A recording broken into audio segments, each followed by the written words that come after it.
네, 우리가 앞서 살펴본 그 본문 사도행전 11장 24절을 보면 바나바를 설명하는 그 내용이 있습니다. 그런데 여기서 무엇이라고 설명하고 있냐면 착하다라고 이렇게 이야기를 합니다. 이 착하다라는 단어를 잘 설명하는 그 구약의 단어를 찾아보면 바로 토브라는 단어가 가장 먼저 생각이 나는 것 같습니다. 창세기 1장을 보면 하나님께서 천지를 창조하시고 그리고 또 말씀하셨던 내용 중에 하나님이 보시기에 좋았더라 라고 말할 때 그 좋았다라는 단어가 바로 토브라는 단어입니다. 좋음의 기준이 내가 아니라 하나님의 보시기에 좋았다라는 것이 바로 토브라는 것이죠. 신명기 6장 18절을 보면 이렇게 이야기하고 있습니다.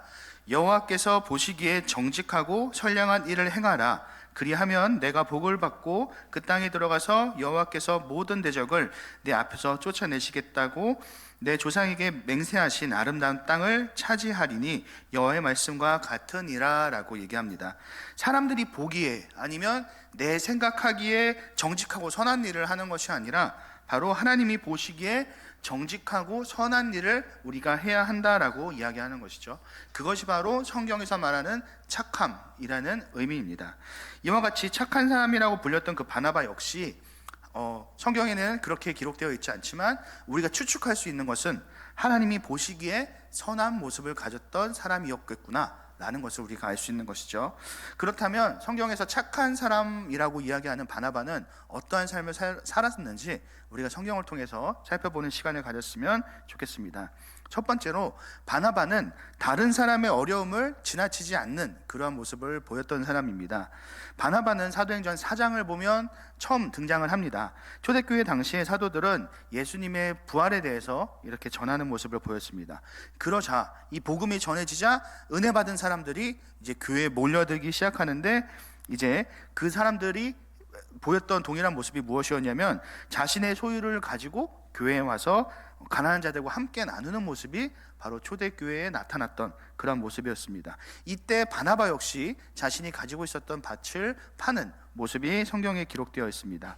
그러자 그의 모습을 보고 많은 사람들이 정말 큰 위로를 받는 그런 모습이 나오는데, 그렇기 때문에 이 바나바가 본래 히브리 이름으로는 요셉이라고 하는데 이제 바나바, 위로의 아들이라는 어떻게 보면 그런 별명과 같은 것이 그를 이렇게 나타내는 그러한 수식어가 된 것이죠. 그런데 바나바는 이렇게 그냥 밭만 가지고 이렇게 파는 그런 물질적인 그러한 헌신만 했었던 사람이 아닙니다.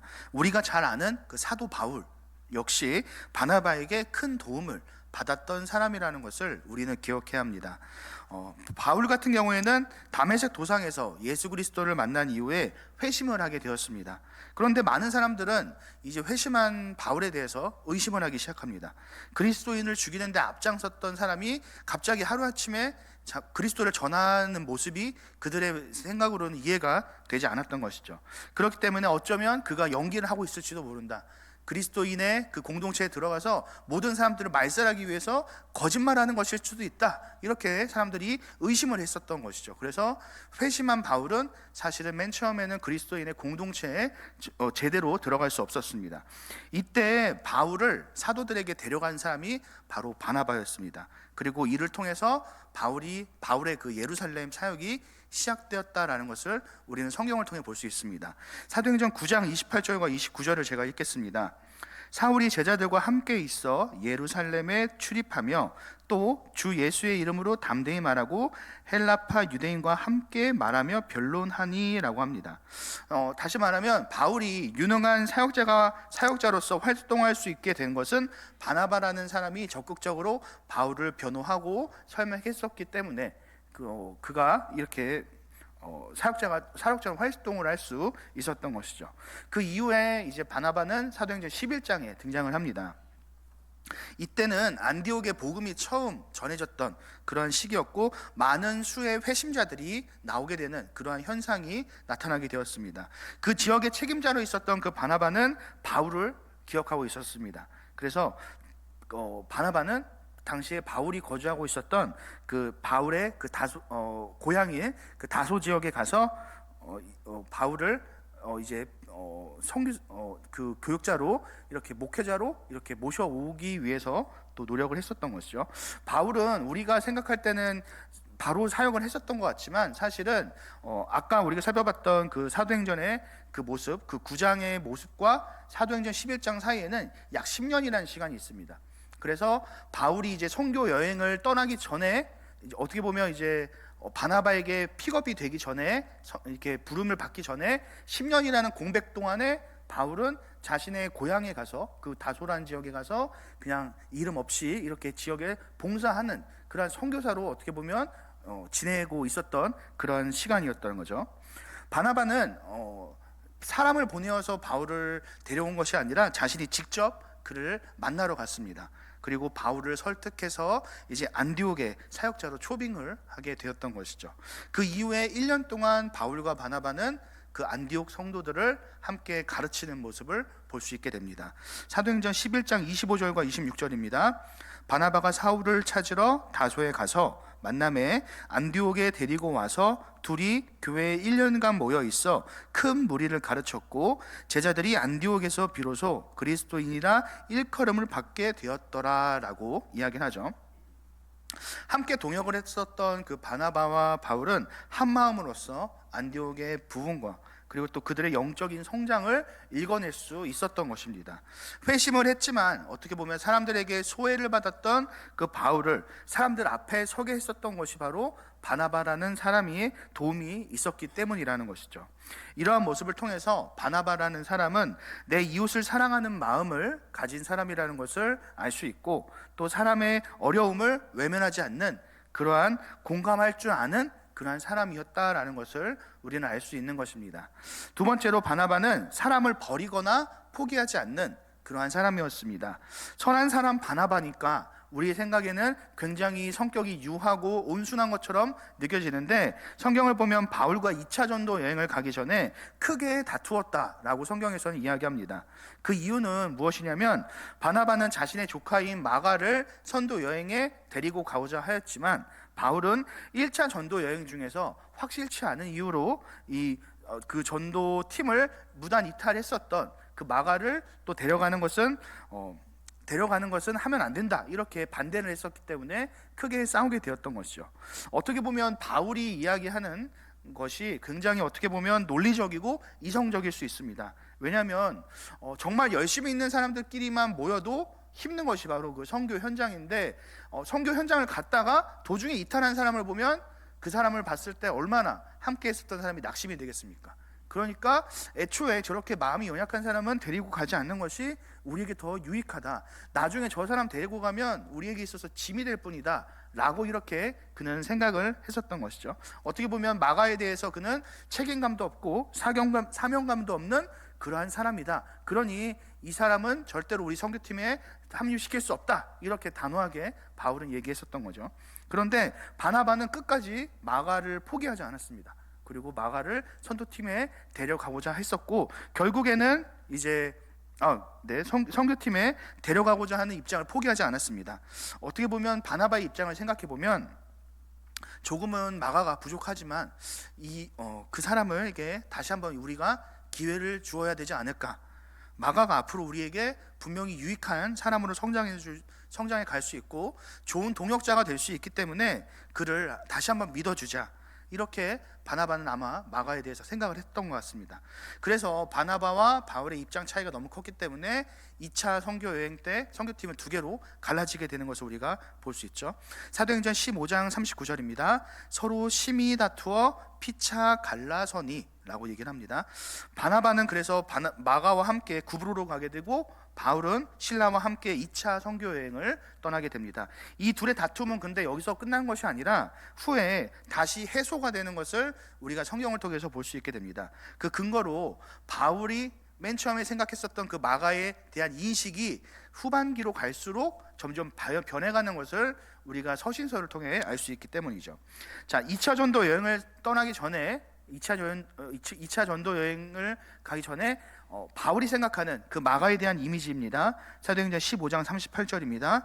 바울은 밤빌리아에서 자기를 떠나 함께 일하러 가지 아니한 자를 데리고 가는 것이 옳지 않다 하여 이렇게 얘기를 하죠.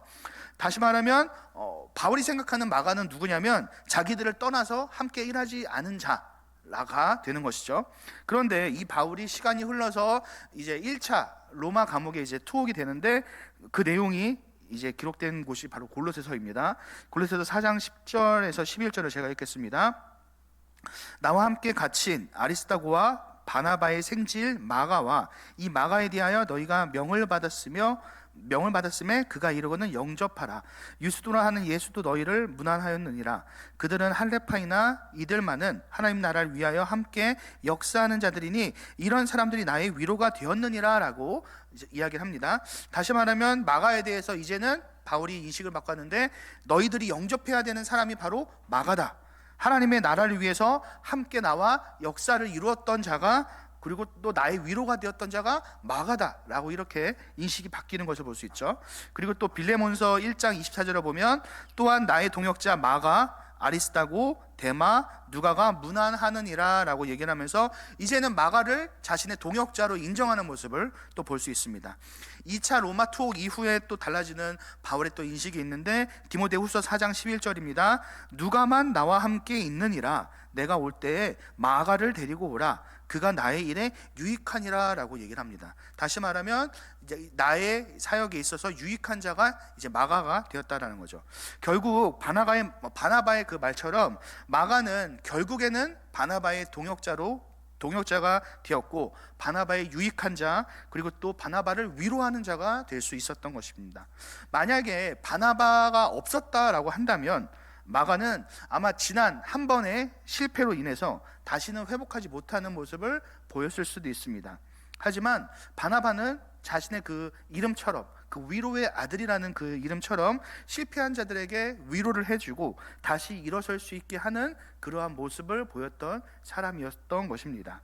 세 번째로 바나바의 모습을 보면 주연보다 빛나는 조연의 모습을 갖춘 사람이다 라는 것을 알 수 있는데, 사람들은 누구나 자신이 주목받고 싶어 합니다. 칭찬을 들어도 내가 듣는 것이 좋지 남이 듣는 것은 막 배가 아픈 그런 사람들이 존재합니다. 바나바의 안디옥 사역을 보면 24절입니다. 본문의 24절인데 바나바는 착한 사람이요 성령과 믿음이 충만한 사람이라 이에 큰 무리가 죽게 더하여 지더라 라고 얘기합니다. 이미 바나바 한 사람으로 인해서 안디옥이라는 곳은 이제 부흥이 차고 넘치는 곳이었습니다. 어떤 의미로는 오늘날에 성공한 목회를 하는 사람이 바로 바나바였다라는 것을 우리가 알 수 있는 것이죠. 많은 목회자들이 교회가 부흥하기 시작하면 이제 교만해지고 모든 것이 나의 힘, 나의 믿음 이렇게 일궈냈다라고 이렇게 교만해진다라고 착각을 한다라고 합니다. 바나바 역시 사실 당시에 그 외적인 모습만 보면 충분히 교만할 수 있는 그런 상황이었습니다. 그런데 그에게 있어서는 많은 사람을 목회하는 것보다도 중요한 것이 그들을 어떻게 하면 올바로 인도할 수 있는가, 올바른 가르침을 그들에게 줄 수 있는가가 바나바에게 있어서 가장 중요했고, 말씀을 양육하는 것이 그에게 있어서 가장 중요한 순위였습니다. 그래서 저기 멀리 자신의 고향에서 선교 활동을 하고 있었던 그 바울을 굳이 찾아가서 안디옥의 공동 목회자로 어떻게 보면 스카웃을 한 것과 같은 것이죠. 큰 교회를 담임하고 있었던 어떻게 보면 바나바에게는 그 행동, 바울을 데려오는 그 모습 자체가 굉장히 큰 결단이 아닐 수가 없습니다. 하지만 바나바는 바울을 데려왔고, 그리고 함께 그들을 가르치면서 그들을 가르쳤고, 결국에는 최초로 그리스도인이라고 불리우는 모습이 안디옥 교회에서 나타나는 것을 우리가 볼 수 있게 됩니다. 이후에 이제 예루살렘에 큰 흉년이 오게 되는데 바나바는 바울과 함께 또 헌금을 가지고 예루살렘 교회로 가게 됩니다. 이를 통해서 바나바와 함께 자신을 위로해준 바울이 또 예루살렘 교회에서 인정을 받는 그 모습을 우리는 또 성경을 통해서 볼 수 있게 됩니다. 자, 1차 선교 여행의 리더는 누가 뭐라고 해도 바나바였습니다. 하지만 도중에는 바나바가 아니라 바울로 이제 바뀌는 모습을 우리가 볼 수 있습니다. 다른 사람이 나보다 더 높임을 받게 된다 라고 한다면 대부분의 사람들은 아마 시샘을 할 것입니다. 그러한 상황 속에서도 여전히 바나바는 성경을 보면 바울을 돕는 모습을 보입니다. 그래서 어떤 사람들은 이 부분만 본 나머지, 이 부분에만 집중한 나머지, 여러분들 처음 된 자가 나중에 될 수 있습니다. 그렇기 때문에 여러분들 열심을 내어서 바울처럼 여러분들 인정받아야 됩니다. 바울처럼 기억돼야 됩니다. 이렇게 이야기하면서 마치 바나바는 잊혀진 사람, 뒤처진 사람, 막 약간 그런 모습으로 이제 폄하하기도 하는데, 우리가 지금까지 살펴본 그 바나바의 삶을 보면 사실 애초에 바나바라는 사람의 목적은 선교팀의 리더가 되고 대장이 되고 머리가 되는 것이 아니었습니다. 그는 다른 사람들 앞에 나서는 것보다도 한 사람의 영혼을 살피는 것이 바나바에게 있어서는 더 중요한 관심이었기 때문에 선도 여행의 그 주도권, 그 리더의 위치를 바울에게 빼앗긴 것이 아니라 오히려 바울에게 스스로 넘겨준 사람이 바로 바나바였다는 거죠. 그 선교팀을 이끌어 갈 수 있는 더 좋은 사람이 있으면 그 자리를 내어주는 사람이 바나바였고, 자신은 뒤에서 이제 혹시라도 지쳐진 사람이 있으면 그 사람들을 위로하는 것이 바로 바나바의 역할이었다는 것입니다. 2차 전도 여행 이후에 2차 전도 여행 때 바나바는 자신의 고향인 구브로로 가게 되었습니다. 바나바는 그 이후에 성경에서 기록이 희미해져갑니다. 잊혀져가지만 그와 함께 여행을 떠났던 마가는 여전히 성경에 기록되고 변화된 모습이 성경의 곳곳에 등장을 합니다. 바나바를 통해서 마가가 이제 다시 성경에 등장할 수 있게 되었던 것이고, 올바른 사역자로 다시 또 성장해 나갈 수 있었던 것이죠. 후에 이제 마가는 베드로와 함께 사역을 하면서 베드로로부터 예수 그리스도의 그 증언을 듣게 되었고, 결국에는 마가복음을 기록하는 그 사람으로 또 성장해 나갈 수 있게 되는 거죠. 교회에 필요한 사람은 재능이 많은 유능한 사람, 특출난 사람이 필요한 것이 아닙니다. 오히려 한 사람에게 그 많은 재능들이 있으면 그 사람으로 인해서 그 조직이 좌지우지 될 수 있다는 것을 우리는 기억해야 됩니다. 그래서 교회 안에 정말 진정으로 필요한 사람은 많은 재능이 있는 사람이 아니라 바로 다른 사람을 세워줄 수 있는 사람이 교회에는 가장 필요한 사람이라는 것을 우리가 기억해야 할 것입니다. 조금은 부족하지만 옆에서 힘을 주는 말을 하고, 연약한 사람들이지만 그들이 올바로 잘할 수 있도록 옆에서 옆자리를 지켜주는 사람이 바로 바나바와 같은 사람이라는 거죠. 나 혼자 무언가를 하려고 하면 쉬울지도 모릅니다. 그 이유는 내가 마음을 먹고 나 하나만 살피면 되기 때문이죠. 그런데 옆에 우리가 공동체로 무언가 어딘가를 가려고 하면 나는 열심히 마음을 먹었는데 옆에서 따라오지 못할 때가 있습니다. 그거는 사실은 내가 감당할 수 없는 것이죠. 하지만 그런 것처럼 어떻게 보면 다른 사람을 격려하면서 함께 가는 것은 굉장히 느리고 더딜지 모르다라는 것입니다. 일반적인 사회나 세상에서는 뒤처지는 사람을 효율성이 떨어진다라고 합니다. 그래서 그 사람을 도태시키거나 아니면 추방시켜서 이제 그 그룹의 공동체의 속도를 더 빨리빨리 움직이게 하는 모습들이 존재합니다. 하지만 교회에서는 뒤처지는 사람일지라도 우리는 모두 다 소중한 사람입니다. 그 이유는 하나님께서 그들 모두를 사랑하시고 소중하게 여기시기 때문에, 그리고 그들이 비록 지금은 연약해 보이지만 굉장히 느리게 걸어가고 있지만 언젠가 하나님께서는 그들을 사용하실 때 그 우리가 생각하는 것을 초과하는 그 모습을, 역사를 하나님께서 하시고 계시기 때문에 우리는 한 사람의 영혼도 우리는 소중하게 여기며 나아가야 되는 거죠. 지금 당장에는 한심해 보이는 인생일지라도 몰라도 하나님께서 그 사람의 심령을 만지시면 180도 변화될 수 있는 것이 바로 성경에 기록된 수많은 사람들의 모습입니다. 우리가 오늘 살펴본 마가의 모습도 사실 그러한 사람의 모습이었다라고 할 수 있습니다. 많은 사람들이 한국교회의 위기라고 이렇게 얘기를 하는데, 저는 한국교회가 좀 위기가 있는 그 이유 중에 하나가 바로 바나바와 같은 사람이 한국교회는 많이 부족하지 않나 생각을 합니다. 현재 교회를 이끌어 가시는 분들 같은 경우에는 신앙이 매우 뜨겁습니다. 헌신도 잘하시고 봉사도 잘하시고 헌금도 많이 하십니다. 그런데 만약에 우리가 지금 내가 뜨거운 그 모습에 그냥 단순하게 나의 뜨거운 신앙에서 그냥 단순하게 멈춰버리게 된다면, 그리고 그 다음 세대를 우리가 세우지 못하게 된다면, 현재까지는 앞으로 5년, 10년까지는 어떻게든 교회가 굴러갈 수 있겠지만 그 다음부터는 그 교회는 무조건 쇠락의 길로 빠져갈 수밖에 없습니다. 그 이유는 우리가 준비가 되지 않았기 때문이죠. 만약에 우리 교회에 바나바와 같은 사람들이 많이 존재하게 된다면 그 사람들은 자신이 나서면서 동시에 자신이 뒤로 물러날 때를 대비하여서 다른 사람들을 또 세우게 될 것입니다. 그래서 그 교회는 공백이 없이 꾸준히 이렇게 나아갈 수 있게 되는 것이죠. 그들의 모습을 보면 때론 실망스러울 때도 있고, 그리고 또 답답할 때도 있을 것 같습니다. 나 때는 옛날엔 안 그랬는데 요즘 애들은 왜 신앙이 저런지 몰라, 왜 이렇게 교회를 건성건성 다니는지 몰라, 엄살 부리지 마, 옛날에는 금요철야도 밤 저녁까지 하고 막 밤새고 이랬어, 이렇게 우리 요즘 친구들에게 이야기를 할 수도 있을 거란 말이죠. 그런데 그러한 모습은 어떻게 보면 마가를 대했을 때 바울의 모습과 같았을지도 모른다는 생각을 우리가 해야 할 것입니다.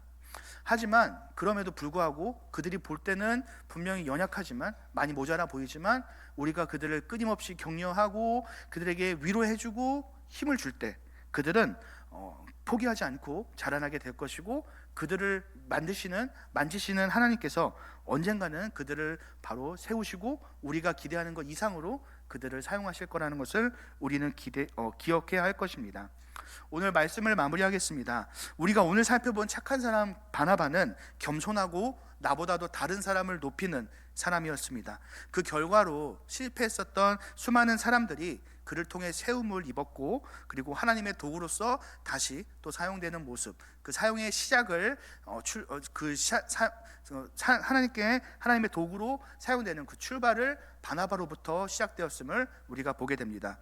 우리의 삶 역시 내가 높아지는 삶보다도 나보다도 다른 사람을 높이는 삶을 살았으면 좋겠습니다. 내 자신보다도 다른 사람을 섬기며 높이는 착한 사람이 될 수 있도록 우리 안에 성령 충만함과 믿음 충만함이 넘칠 수 있도록, 그리고 이를 통하여서 하나님께서 보시기에 좋은 삶, 착한 삶을 살아가는 우리 경상교회가 될 수 있도록, 그리고 또 이를 통하여서 더 부흥하고 성장할 수 있는 우리 모두가 될 수 있기를 주님의 이름으로 축원합니다.